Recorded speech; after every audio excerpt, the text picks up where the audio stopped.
Hi hello ಎಲ್ರಿಗೂ ನಮಸ್ಕಾರ. Welcome back to Swathu cooking YouTube channel. ಇವತ್ತಿನ ರೆಸಿಪಿನಲ್ಲಿ ಆರೋಗ್ಯಕರವಾದ ಮೊಳಕೆ ಹುರುಳಿಕಾಳು ದಂಟು ಸೊಪ್ಪು ಬಸ್ಸಾರು ಹೇಗೆ ಮಾಡೋದು ಅಂತ ತೋರಿಸ್ತೀನಿ. ಹಾಗಿದ್ರೆ ಬನ್ನಿ ಮೊದಲಿಗೆ ಏನೇನು ಇಂಗ್ರೀಡಿಯೆಂಟ್ಸ್ ಬೇಕು ಅಂತ ನೋಡ್ಕೊಂಡು ಬರೋಣ.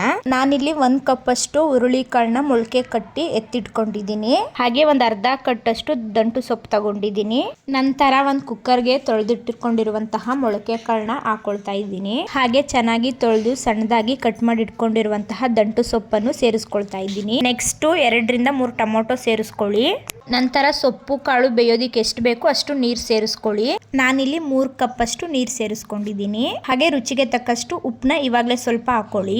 ಎಲ್ಲ ಸೇರಿಸ್ಕೊಂಡ ನಂತರ ಕುಕ್ಕರ್ ಲಿಡ್ನ ಕ್ಲೋಸ್ ಮಾಡಿ 2 ವಿಷಲ್ ಹಾಕಿಸ್ಕೊಳ್ಳಿ ಸಾಕು. ಸಾಂಬಾರ್ ಮಸಾಲ ರುಬ್ಬೋದಿಕ್ಕೆ 2 ಈರುಳ್ಳಿ, ಹಾಗೆ ಸ್ವಲ್ಪ ಕೊತ್ತಂಬರಿ ಸೊಪ್ಪು, 3 ಟೇಬಲ್ ಸ್ಪೂನ್ ಅಷ್ಟು ತೆಂಗಿನಕಾಯಿ ತುರಿ, ಅರ್ಧ ಚಮಚದಷ್ಟು ಅಕ್ಕಿ, 1 ಗೆಡ್ಡೆ ಬೆಳ್ಳುಳ್ಳಿ, ಹಾಗೆ 1 ಸ್ಪೂನ್ ಅಷ್ಟು ಜೀರಿಗೆ, ಹಾಗೆ ಒಂದು 10 ರಿಂದ 12 ಮೆಣಸು ತಗೊಂಡಿದ್ದೀನಿ. ಇಷ್ಟು ಇಂಗ್ರೀಡಿಯೆಂಟ್ಸ್ ನ ಫ್ರೈ ಮಾಡ್ಕೋಬೇಕು. ಒಂದು ಪ್ಯಾನ್ ನ ಬಿಸಿಗಿಕ್ಕೆ ಅದಕ್ಕೆ 1 ಟೇಬಲ್ ಸ್ಪೂನ್ ಅಷ್ಟು ಆಯಿಲ್ ಹಾಕೊಂಡು ಬೆಳ್ಳುಳ್ಳಿ, ಜೀರಿಗೆ, ಮೆಣಸು ಹಾಕೊಂಡು ಚೆನ್ನಾಗಿ ಫ್ರೈ ಮಾಡ್ಕೊಳ್ಳಿ. ನಂತರ ಕಟ್ ಮಾಡಿ ಇಟ್ಕೊಂಡಿರುವಂತಹ ಈರುಳ್ಳಿನ ಆ್ಯಡ್ ಮಾಡ್ಕೊಂಡು ಅದನ್ನು ಚೆನ್ನಾಗಿ ಫ್ರೈ ಮಾಡ್ಕೊಳ್ಳಿ. ಫ್ರೈ ಮಾಡೋದಿಕ್ಕೆ ಅಕ್ಕಿನ ಸೇರಿಸ್ಕೊಳ್ತಾ ಇದ್ದೀನಿ. ಅಕ್ಕಿ ಬೇಕು ಅಂದರೆ ಆಪ್ಷನಲ್ಲು. ತುರಿದಿಟ್ಕೊಂಡಿರುವ ತೆಂಗಿನಕಾಯಿನೂ ಸೇರಿಸ್ಕೊಂಡು ಫ್ರೈ ಮಾಡ್ಕೊಳ್ಳಿ. ನಂತರ ನಾನಿಲ್ಲಿ ಬೇಯಿಸ್ಕೊಂಡಿರುವಂತಹ ಟೊಮೊಟೊ ಮತ್ತು ಸೊಪ್ಪು ಕಾಳನ್ನ ಇದಕ್ಕೆ ಆ್ಯಡ್ ಮಾಡಿಕೊಂಡು ರುಬ್ಬೋದಿಕ್ಕೆ ಅಂತ ಎತ್ತಿಕ್ಕಿದ್ದೀನಿ. ಒಂದು ಮಿಕ್ಸಿ ಜಾರ್ಗೆ ಫ್ರೈ ಮಾಡ್ಕೊಂಡಿರೋದು ಹಾಗೆ ಬೇಯಿಸಿರುವಂತಹ ಟೊಮೊಟೊ ಸೊಪ್ಪು ಕಾಳನ್ನ ಸೇರಿಸ್ಕೊಳ್ತಾ ಇದ್ದೀನಿ. ನಾನಿಲ್ಲಿ 3 ಟೇಬಲ್ ಸ್ಪೂನ್ ಅಷ್ಟು ಸೊಪ್ಪು ಕಾಳನ್ನ ತಗೊಂಡಿದ್ದೀನಿ. ಹಾಗೆ ಒಂದು ನಿಂಬೆ ಹಣ್ಣಿನ ಗಾತ್ರದಲ್ಲಿ ಸ್ವಲ್ಪ ಹುಣಸೆ ಹಣ್ಣು, ಹಾಗೆ ಒಂದು ಸ್ವಲ್ಪ ಕೊತ್ತಂಬರಿ ಸೊಪ್ಪು. ನಾನಿಲ್ಲಿ 1.5 ಟೇಬಲ್ ಸ್ಪೂನ್ ಅಷ್ಟು ಖಾರದ ಪುಡಿ ಹಾಕೊಳ್ತಾ ಇದ್ದೀನಿ. ನಿಮಗೆ ಬೇಕು ಅಂದರೆ ಹಸಿರು ಮೆಣಸಿನಕಾಯಿನ ಸೇರಿಸ್ಕೊಬಹುದು. ಸ್ವಲ್ಪ ನೀರು ಸೇರಿಸ್ಕೊಂಡು ಸಣ್ಣದಾಗಿ ಖಾರನ ರುಬ್ಕೊಳ್ಳಿ. ನಂತರ ಒಂದು ಪಾತ್ರೆಗೆ 2 ಟೇಬಲ್ ಸ್ಪೂನ್ ಆಯಿಲ್ ಹಾಕೊಂಡು ಸಾಸಿವೆ, ಹಾಗೆ 1-2 ಒಣಮೆಣಸಿನಕಾಯಿ, ಹಾಗೆ ಸಣ್ಣದಾಗಿ ಕಟ್ ಮಾಡ್ಕೊಂಡಿರುವಂತಹ ಈರುಳ್ಳಿ, ಹಾಗೆ ಒಂದು 4 ಬೆಳ್ಳುಳ್ಳಿ ಗೆಜ್ಜೆ ಹಾಕೊಂಡಿದ್ದೀನಿ. ಹಾಗೆ ಒಂದು 10 ಎಲೆ ಕರಿಬೇವನ್ನ ಹಾಕೊಂಡು ಚೆನ್ನಾಗಿ ಎಲ್ಲಾನು ಫ್ರೈ ಮಾಡ್ಕೊಳ್ಳಿ. ಎಲ್ಲ ಚೆನ್ನಾಗಿ ಫ್ರೈ ಆದಮೇಲೆ ರುಬ್ಬಿರುವಂತಹ ಮಸಾಲಾನ ಸೇರಿಸ್ಕೊಳ್ತಾ ಇದ್ದೀನಿ.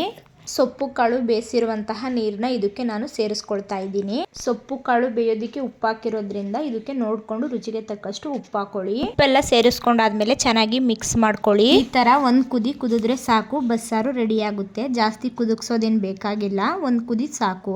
ಎಷ್ಟು ಈಸಿಯಾಗಿ ಕ್ವಿಕ್ ಆಗಿ ಬಸ್ಸಾಂಬಾರ್ ರೆಡಿ ಆಯಿತು. ನೆಕ್ಸ್ಟ್ ಉಳಿದಿರುವಂತಹ ಮೊಳಕೆ ಕಾಳು ದಂಟು ಸೊಪ್ಪು ಪಲ್ಯ ಮಾಡೋದು ತೋರಿಸ್ತೀನಿ.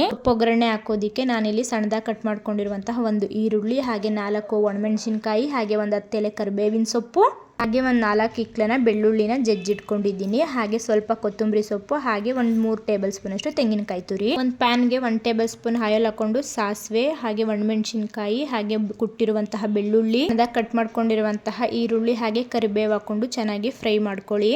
ಬೇಯಿಸಿಟ್ಕೊಂಡಿರುವಂತಹ ಮೊಳಕೆ ಹುರುಳಿಕಾಳು ಹಾಗೆ ದಂಟು ಸೊಪ್ಪನ್ನ ಇದಕ್ಕೆ ಸೇರಿಸ್ಕೊಳ್ಳಿ.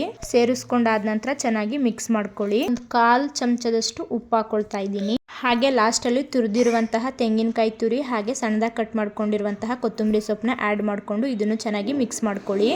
ರೆಡಿ ಆಯ್ತು ಬಿಸಿ ಬಿಸಿ ಮೊಳಕೆ ಹುರುಳಿಕಾಳು ದಂಟು ಸೊಪ್ಪು ಬಸ್ಸಾರು. ಈ ತರ ಬಸ್ಸಾರ್ಗೆ ರಾಗಿ ಮುದ್ದೆ ಒಳ್ಳೆ ಕಾಂಬಿನೇಷನ್. ಇನ್ನ ಅತಿ ಹೆಚ್ಚು ರೆಸಿಪೀಸ್ಗಳಿಗೋಸ್ಕರ ಸಬ್ಸ್ಕ್ರೈಬ್ ಮಾಡ್ಕೊಳ್ಳಿ.